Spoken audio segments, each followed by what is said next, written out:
The digital camera is a scary ghost story about a little girl whose mother dies suddenly. She begins to exhibit strange behavior and refuses to be left alone. It is based on a supposedly true story that apparently happened in Japan a few years ago. One of my relatives passed away suddenly.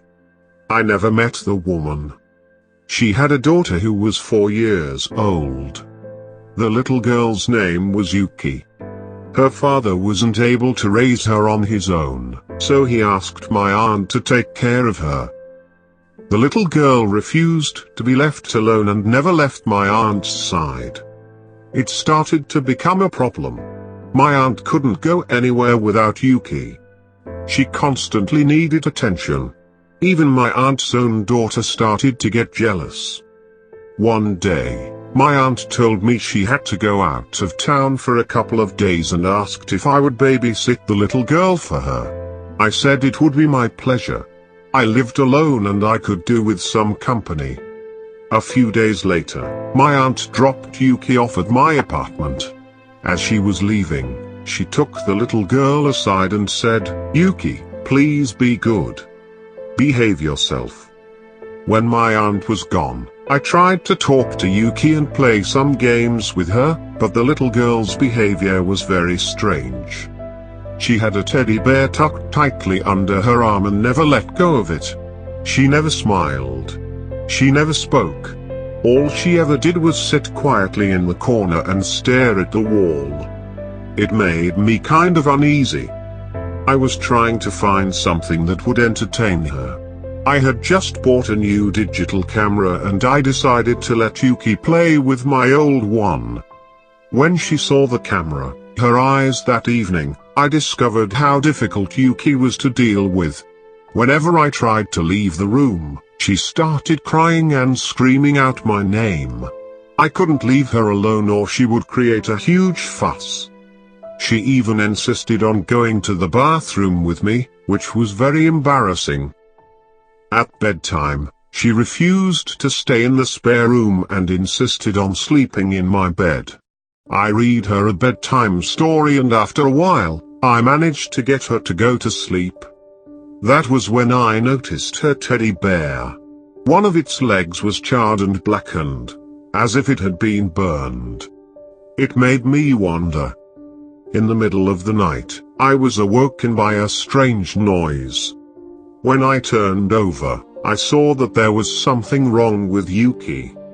The little girl's body was trembling and shaking. Her eyes were wide open, her teeth were chattering and tears were streaming down her cheeks. I held her close and asked her what was wrong. "She's looking at me again," she mumbled. "Who is?" I asked in surprise. "The dark woman," replied Yuki. She wouldn't say anything more. I tried to tell her it was just her imagination, but she kept shaking her head and whimpering. It took me a long time to get her to go back to sleep. The next day, Yuki was fine again. She loved playing with my digital camera. When it was time for her to go home, I told her she could keep it. Yuki hugged me. Although she didn't say anything, I could tell she was overjoyed.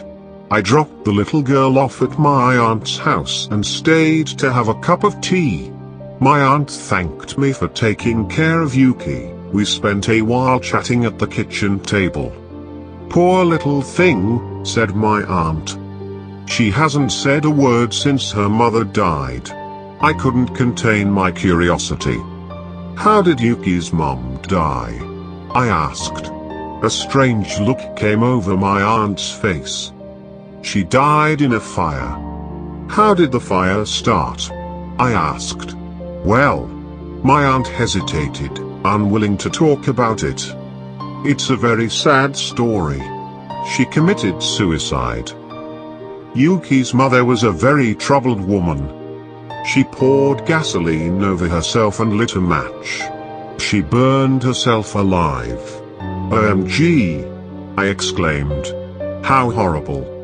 "Yes," said my aunt. Her family was so shocked, they hushed it up and pretended it was an accident. We had a small funeral but only close relatives were invited. Yuki wasn't there. Poor Yuki, I murmured. My aunt nodded her head sadly. Poor Yuki. A few days after that, Yuki died. My aunt was trying to change Yuki's behavior. At night, she forced the little girl to sleep in her own bedroom. Even though Yuki screamed and cried, my aunt left her there alone and locked the door. In the morning, she found Yuki lying motionless in bed. The poor little girl was dead. Nobody could understand what had happened. The coroner couldn't determine the cause of death. There wasn't a mark on her body. She was perfectly healthy. She had just mysteriously died during the night. There was no explanation. After the funeral, I went back to my aunt's house. Everyone was very sad. She returned the digital camera I had given to Yuki. I took it home with me. It was something to remember her by. The memory card was full of random photos that Yuki had taken. I browsed through them, wiping a tear from my eye. There were pictures of my apartment, pictures of my aunt's house, pictures of flowers, dogs, toys, candy. Silly pictures that a child would take. Then, I came to the last picture and it made my blood run cold. My hands were trembling. I wanted to scream, but nothing would come out. The timestamp on the photo showed that it had been taken on the night Yuki died. Here is the last picture that poor little girl ever took with my digital camera.